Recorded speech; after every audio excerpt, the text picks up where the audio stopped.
In question 2 of this exercise, we have to again find the values of some exponential terms. All the exponential terms have integer bases and they have non-integer rational exponents. So let's start with the first part. We will make use of the fact that the laws of exponents apply to rational number exponents just like they do to integer exponents. So in the first part, we have the term 9 raised to the power 3 by 2. So first we can write 9 as 3 square. So then we will have this term as 3 square to the power 3 by 2.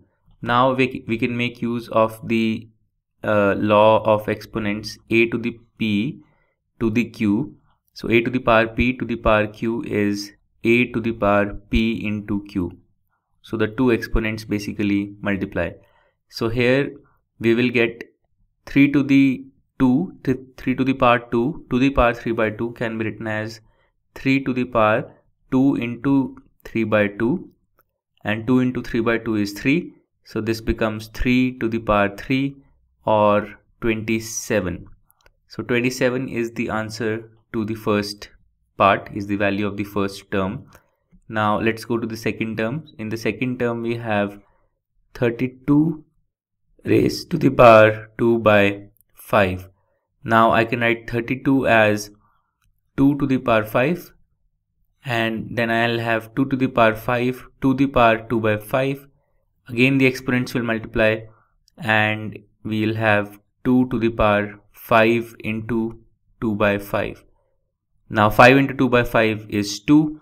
So this is 2 to the power 2 or 4. So the value of the second term is 4. Now let's do the third part.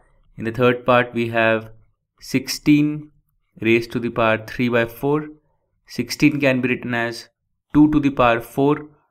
So I can write this as 2 to the power 4 to the power 3 by 4.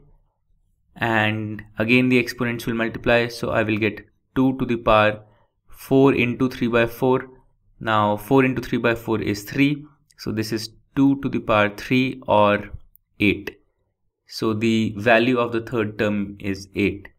And finally let's do the fourth part. In the fourth part we have 125 raised to the power minus 1 by 3. So it's a negative rational number which is an exponent. And 125 I can write this as 5 cube. So 5 cube to the power minus 1 by 3. Again, because the laws of exponents apply to rational numbers and any rational number, laws of exponents will work for any rational numbers. In this case also the rational numbers will multiply as exponents just like in this law, and we will get 5 to the power 3 times minus 1 by 3, and 3 times minus 1 by 3 is minus 1. So this is 5 times minus 5 to the power minus 1 or 1 by 5. So the value of the fourth term is 1 by 5. And with this, all the 4 parts of this question are completed. To learn more about how Cuemath can help you crack school and board exams, explore Cuemath Leap, a live online classroom program run by highly experienced and committed teachers.